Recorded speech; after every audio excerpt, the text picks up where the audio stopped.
자, 문재인 지금 지지율이 폭락하는 속도가 GTX입니다. 자, 여론조사 회사들이 데스 크로스라고 이 문재인 지지한다 보다 문재인 반대한다가 이렇게 많아진다라고 할 때까지는 그걸 안 만들려고 그렇게 애를 쓰더니만 이제 갤럽에서 45대 46으로 반대가 1이 많다 이래 되니까 이제 앞을 다투어 가지고 서로 문재인 지지 반대가 찬성보다 훨씬 많다고 이야기를 하고 있습니다. 자, 오늘 아침에 리얼미터가 TBS면 서울시장 산하 김어준이가 있는 그 교통방송이죠. 거기서 뭐 하려고 이 정치인 여론조사를 하는지 모르겠어요. 교통 여론조사나 하지. 자, 거기서 문재인이 국정 수행 잘한다가 43.8, 지난주보다 3.3 내렸습니다. 자, 못한다는 5.5가 오른 51.6이 나왔습니다. 자, 그래서 문재인이 지지가 43.8, 못한다가 51.6이 나왔습니다. 자, 김태우 폭로, 김정호 갑질, 그 다음에 주휴, 최저임금 포함 이런 것들이 이유다라는데 뭐 그건 중요한 것도 아니고요. 네, 그 RN서치가 문재인 지지 42.9, 부정평가 52.8, 그 0.1을 조정했는지 모르지만 9.9%, 거의 10% 차이가 나는 이런 결과를 발표했습니다. 그래서 앞에서 리얼메타에서 43, 그리고 RN서치에서 42, 그리고 부정평가는 한 10% 이렇게 더 많은 결과까지 지금 나오고 있습니다. 그래서 이거는 지금 어제 무슨 철도 개통식이니 이런 것도 이제는 별로 통하지 않는다라는 것이 지금 드러난 거죠. 자, 그래서 지금 문재인 지지율이 연말을 앞두고 이제 40%가 위태로운 상황이 되고 아마 조원 CNI 조사나 그 여론조사 공정조사가 나오면 30%가 저는 무너졌을 거라고 보고 20%쯤 떨어지지 않았겠나 생각을 합니다. 자, 그런데 이런 여론조사가 나오니까 이제 사설 중에 친문 언론에 데드 크로스라는 불공정 용어를 하는 이런 칼럼까지 등장했습니다. 자, 데드 크로스 발생이라고 대대적으로 정권이 망하는 것처럼 호들갑을 뜨는데 국정 지지도 평가에서 부정이 긍정보다 높게 나온 것은 의미가 있지만은 자, 그것이 오차 범위 이내라 해도 여론의 흐름을 보여주는 그런 것은 있다라고 말하고는 있습니다. 시장에서 이 데드 크로스라고 하는 말이 나왔는데 장기 평균 이동선을 갖다가 뚫고 내려가는 지지율 하락 장세라고 부르는 죽음의 교차점이라 이런 말인데 자, 이걸 가지고 데드 크로스라고까지 부르는 거는 정치판에 끌고 와서 그건 무리다. 민심의 흐름을 분석하는데 자본시장 주식 용어를 써서는 되느냐? 자, 그 데드 크로스는 그동안에 나오지 않은 갑자기 뭔가 현상이 툭 튀어나오는 부분인데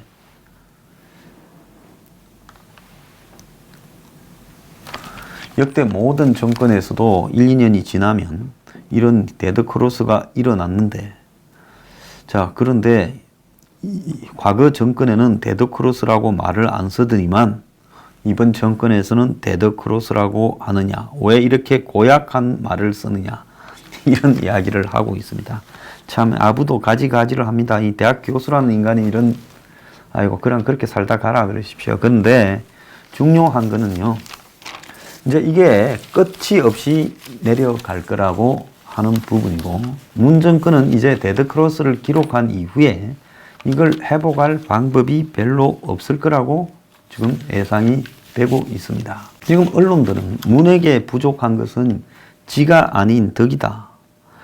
자, 문에게 정책 수종은 나쁜 놈들에게 지는 거다. 적대감 가득한 폐쇄성을 보이고 있다.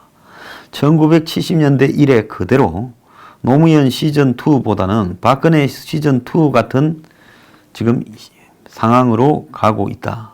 문이 좀 현실과 동떨어진 소리를 할 때 지적 능력이 모자라서 그런 거 아니냐. 그렇지만은 그 사람이 그래도 경남고등학교 나오고 사법시험에 합격했으니 지적 능력이 그러지는 않지 않겠냐. 이제 그렇게 조선일보 칼럼이 쓰면서 문제는 폐쇄성이다.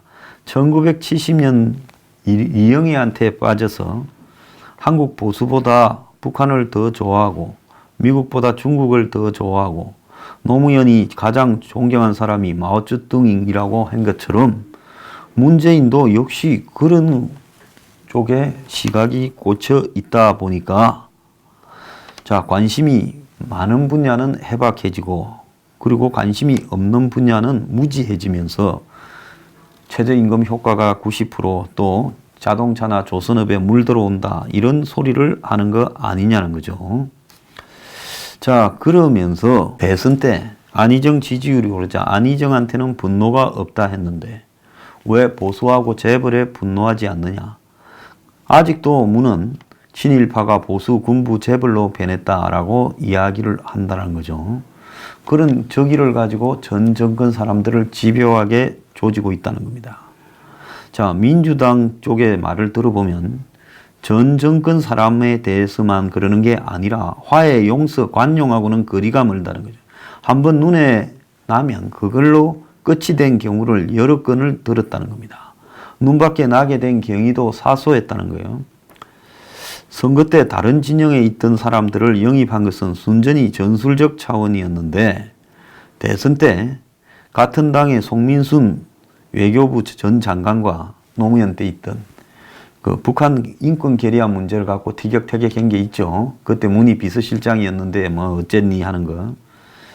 자, 그래서 이제 진실 공방을 벌였는데 송민순과 대통령이 되자 외교부가 그 분노를 고스란히 뒤집어 써서 지금 외교부가 완전히 투명 부처가 되어버렸다는 거예요. 아까 그 이야기했죠. 외교부에 감찰 들어가서 전화기 다 뺏고 미일 중통을 다 쫓아내려고 열심히 뒤졌다고요. 자, 그래서 문이 마크롱에게 대북 제재 완화를 요청했다가 현장 거절당한 것은 있을 수가 없는 일인데 외교부가 정상적으로 작동하고 있으면 그런 말을 하면 안 됩니다 했을 건데 그냥 한번 당해봐라고 뭐 외교부가 그냥 아무런 역할을 하지 않으니까 그런 일이 벌어진 것이고 체코 가서도 그래서 그런 일이 벌어진 거고 뉴질랜드 가서도 그런 일이 벌어진 거다는 거죠. 자, 이 사람은 마음속에 우리 편 나쁜 편 이렇게만 구별하고 있고 아무리 머리가 좋은 사람도 이런 식으로 세상을 바라보면 남의 허물만 보이지 현상을 제대로 보지 못한다는 거죠. 그런 와중에 책 몇 권 읽은 걸로 자기 구미에 맞는 그게 진실이라 바라보고 입장이 다른 사람에 대해서는 아무리 비판해도 눈 하나 깜짝 안 한다고 하고 민노총 같은 경우에는 끝까지 두둔하는 이런 모습을 보이고 있다는 겁니다.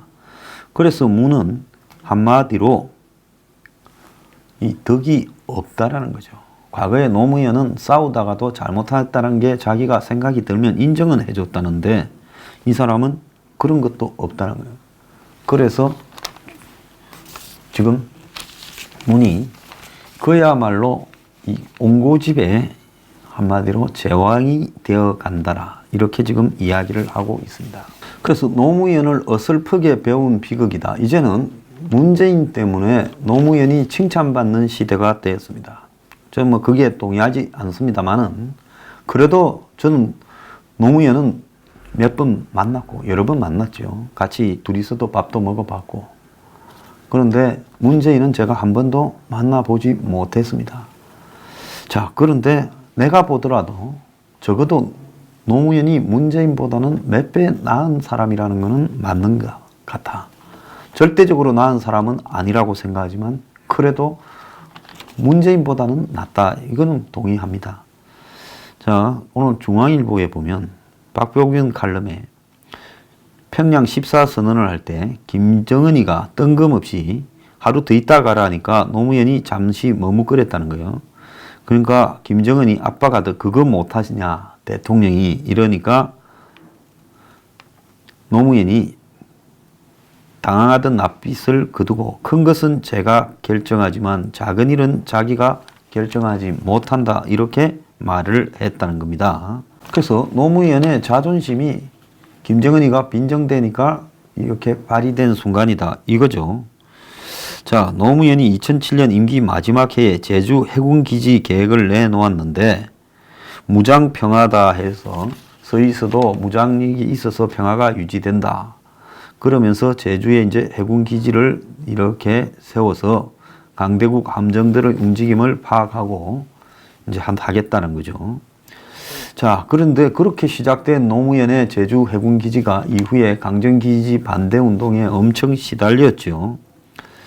자, 그런데 이 지난 10월 여기서 열린 국제관함식에서 문재인이 가서 축하 연설을 했는데 평화와 번영을 위한 강한 국방력, 강정마을 주민의 고통 치유. 그런데 실제 방점은 강정마을 주민에 찍혔다는 거예요. 자, 그리고 어제 이제 도로 착공식이 열렸습니다. 자, 이건 제가 3부에 따로 이야기를 하겠지만은 적어도 노무현이라면 주민 여행이 수월해야 철도가 번영을 가져온다. 이런 말이라도 한마디는 하지 않았을까. 이렇게 적고요. 이 노무현 때 이 노동장관을 했던 김대환이가 2004년 탄핵 때 이야기를 했습니다. 탄핵되어서 집거할 때 김대환은 노동계 인사들을 청와대로 데려갔는데 노무현의 지시로 만났다는 거예요. 거기서 노무현은 제가 변했다고요. 고백하겠는데 저는 변했습니다. 하루 국정을 챙기다 보니 변하지 않고는 안 되겠습니다. 이렇게 말을 했다는 거예요. 그때 이제 노조 민노총 쪽에서는 노무현이 FTA를 추진한다. 친우파 정책을 하고 있다고 비판을 많이 했지요. 자, 그래서 문재인 패거리는 노무현을 어설프게 배웠다라는 이야기를 지금 이 칼럼은 하고 있습니다. 노무현은 국정기조 변화를 두려워하지 않았는데 문재인은 그런 용기조차도 부족하다는 거죠. 문재인이 변했어요라고 경제단체나 보수 언론들이 무슨 문재인이 최저임금이니 주 52시간 속도를 늦추니 하면서 또 기업을 챙기니 하면서 이렇게 막 찬양을 했습니다. 그러다가 오히려 그 이후에 한 1, 2주 지나니까 최저임금법 시행령을 강행하는 등 오히려 더 자기 하고 싶은 대로 소득주도 성장을 더 밀어붙이고 있다는 겁니다. 왜 이런 현상이 벌어졌냐 지금 여러 가지 해석이 나오고 있습니다. 첫 번째는 문재인이 변할 의지가 없다. 오늘 동아일보 칼럼은 그렇게 이야기를 하고 있습니다. 둘째, 고용노동부가 질주하는 바람에 덩달아 질주할 수밖에 없었다. 셋째, 대통령이 원한 속도 조절은 인상률을 다소 낮추는 정도였고 시행령 개정은 기술적인 문제라서 관여하지 않았다는데, 자, 동아일보 이 논설 이유는 세 가지가 다 합쳐졌을 거다라고 보는데 문재인은 이념 지향성이 강한데 변화하려면 사고 프레임이 바뀌어야 되는데 그럴 의지가 전혀 없다는 거죠. 그래서 결국은 문재인이 자기 생각을 바꿀 생각은 전혀 없었다는 거죠. 지난 11일 문재인이 노동부를 방문해서 직원들하고 대화를 했지요. 최저임금 인상 속도가 빠르냐 물으니까 한 간부가 기업들이 감당할 수 있음에도 좀 더 천천히 갔으면 좋겠다라는 시각이 일부 있다고 아주 얕게 대답을 했습니다. 가뭄으로 논바닥이 갈라진 지 몇 달째인데 왕은 가뭄이 심하냐고 묻고 신하는 갈수기엔 늘 이런데 엄살 피운다.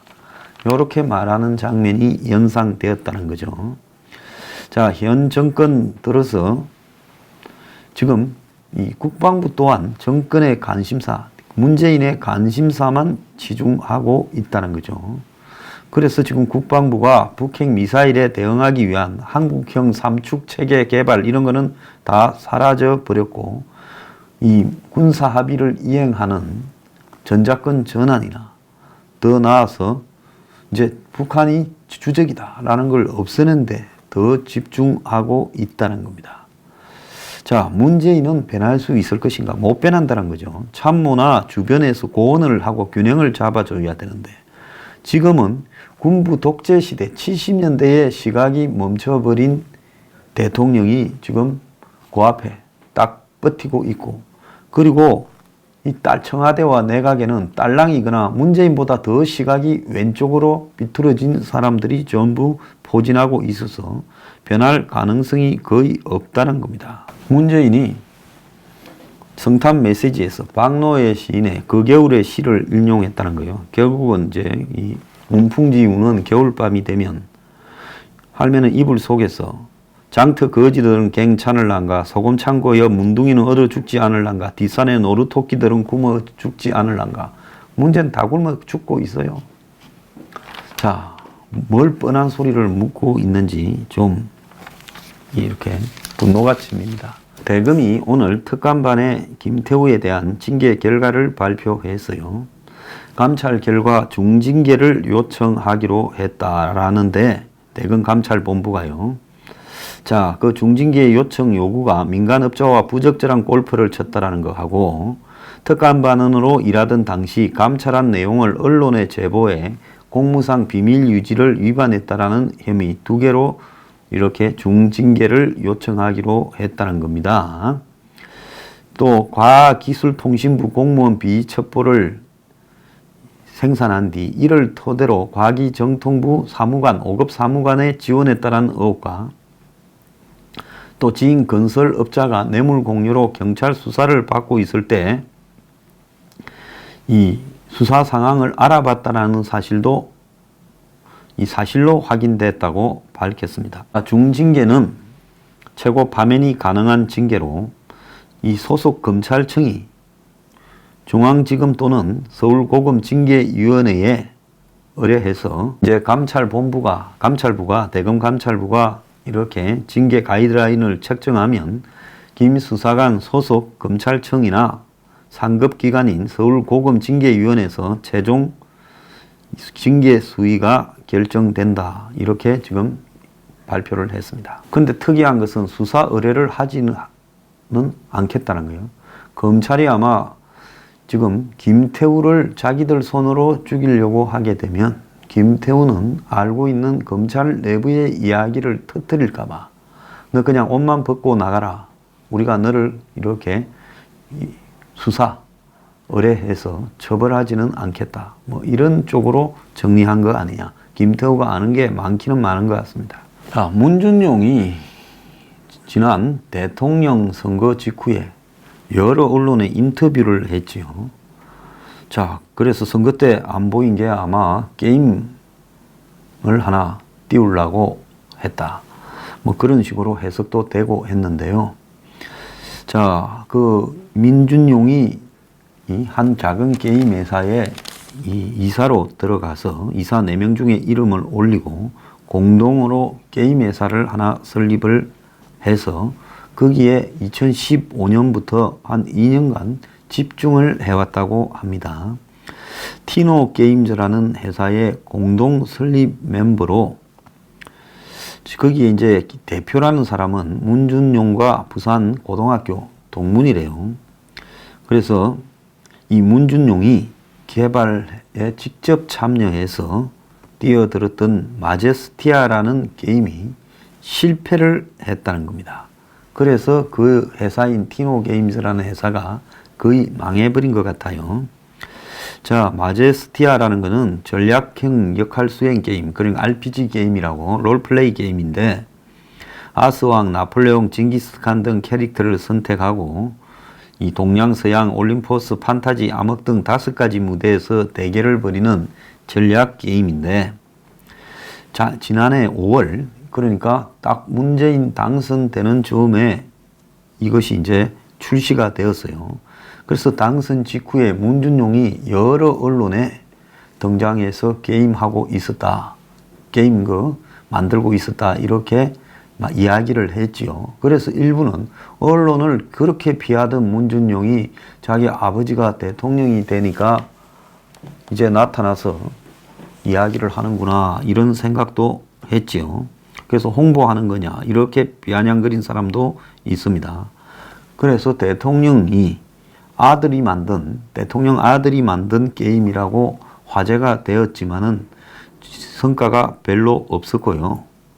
자, 이 회사 티노게임스 대표는 한 언론 인터뷰에서 만족스러운 성적은 아니지만 소규모 개발사에게 실패라고 할 만한 게임도 아니다라고 말을 했는데, 문제는 이 마제스티아라는 게임이 출시되어서 1년도 운영하지 못하고 올해 4월 19일 날 서비스가 종료되었다는 겁니다. 그리고 서비스가 종료된 이후에 문준용은 이 티노게임스 이사에서 물러나서 게임 업계를 떠났다는 거예요. 그래서 티노게임스 관계자는 아무래도 이 게임에서 비전이 안 보여서 그런 게 아니겠느냐. 자, 그래서 이사직에 물러난 걸 문준용한테 물어보려 하니까 좋은 기사도 안 쓰면서 왜 귀찮게 물고 늘어지느냐 하면서 답변을 거부했답니다. 이 사람은 참 세상 편하게 살아요. 지 필요할 때는 누가 하지도 않았는데 언론에 나오고, 어떨 때는 또 철저하게 대선 과정에서는 숨고, 대선 끝나니까 내 게임 한다 하면서 게임 홍보하듯이 나왔다가 또 게임 망하고 나니까 좋게 쓸지도 않을 거면서 왜 귀찮게 하느냐. 그리고 또 얼마 전에는 뭐 자기한테 의혹을 제기하면 그냥 있지 않겠다. 안 있으면 어쩔 건데. 자, 이렇게 지금 하고 있습니다. 그래서 게임 업계에서는 티노게임스가 마제스티아 실패 이후 폐업했다라는 소문까지 돌았는데, 이 분당 사무실을 찾아가 보니 텅 비어 있더라는 겁니다. 그래서 두세 달 전에 사무실을 정리했고, 그래서 티노게임은 사무실을 이전했을 뿐 폐업한 건 아니다라고 하고 등기를 수정하지는 못했다는 거예요. 그래서 11명이던 직원이 실패 이후 5명으로 줄었고, 그 다음에 이 티노게임스는 기업 정보에 따르면 지난 2017년 영업이익이 마이너스 2억 8천만 원이라는 겁니다. 회사가 뭐 어려운 거는 부인할 수 없는 사실이고, 일각에서는 최저임금 인상 등을 문정권이 하게 되면서 이 티노게임스도 지장을 받았다, 이런 소문도 돌았지만 아니라고 이야기를 했답니다. 대통령 아들이 있던 회사니까 최저임금 그대로 다 해줘야지. 주 52시간도 해주고 게임 몇 개 밤새워서 일하는데, 문준용이는 뭐 그런 거 다 알아서 잘 안 했겠습니까? 그래서 현직 대통령 아들이 게임 회사를 했다니까 또 덕 좀 볼까 싶어서 게임 업계에서는 이렇게 주목하다가 사임했다니까 실망이 이렇게 크다, 뭐 이런 말도 나오고요. 그러면서 이 티노게임스는 경기도 컨텐츠진흥원에서 운영하는 경기창조경제혁신센터에 입소했다는 거예요. 자, 이곳은 중소기업을 지원하기 위한 만들어진 시설로 평방미터당 1,056원, 싸다 싸, 월 이용료가요. 관리비도 따로 내지 않고 휴게실 주방은 공동으로 이용하고 인터넷선은 무료로 지원돼서 여기 입주를 하면 임대료를 100만 원 이상 아낄 수 있어서 서류, PT 심사 등을 거쳐야 여기 들어가는 게 가능하다라는 겁니다. 진흥원 측은 게임 창조 오디션에서 2등을 해서 정확한 절차를 거쳐서 들어왔다 이야기를 하고 있습니다. 윤용은 처음에 이 인터뷰를 할 때는 물레동에 그 철공소 있는 동네의 동료들과 미디어 아트를, 그러니까 이 설치 미술하는 그런 공동 사무실을 이렇게 가지고 있었는데, 11월 29일 문준용을 찾아간 기자는 그의 작업실이 주택과 유흥업소들이 혼재되어 있는 강서구의 3층 빌딩 안에 들어 있었다는 거예요. 호퍼집과 노래방이 새들어 있는 건물이여 작업 공간으로 썩 좋아 보이지는 않지만, 이런 말도 웃기는 소리지요. 아니, 저도 여기 지금 사무실이 올라오는 공간에 낙서가 판을 치는 1층이 이자카야인 건물 허름한데 3층에 있습니다. 무슨 썩 좋아 보이는 이라고 이야기를 합니까? 문준용이가 뭔 지 손으로 일군 게 있다고 썩 좋은데 입주할 자격이 있습니까? 자, 기자란 게 이 모양이에요. 임차료가 저렴해서 선택했다는데 문을 열고 들어섰는데 30평 정도의 작업실 공간에 65인치, 42인치 TV 2대, 컴퓨터 2대, 책상, 의자, 그리고 작업 도구들이 바닥에 있더라는 겁니다. 자, 돈 버는 일하고 거리가 먼 미디어 아티스트가 이런 거를 하면서 사무실을 유지하고 있다라는 것 자체가 일종의 특권이죠. 자, 참 웃깁니다. 그래, 참 편히 삽니다. 이런 거 저런 거 하다가 실패하면 또다시 해도 되고요. 자, 문준용이 게임 실패했는데 여기에도 참 비하인드 스토리가 많을 거라 생각됩니다. 앞으로 한번 지켜봅시다.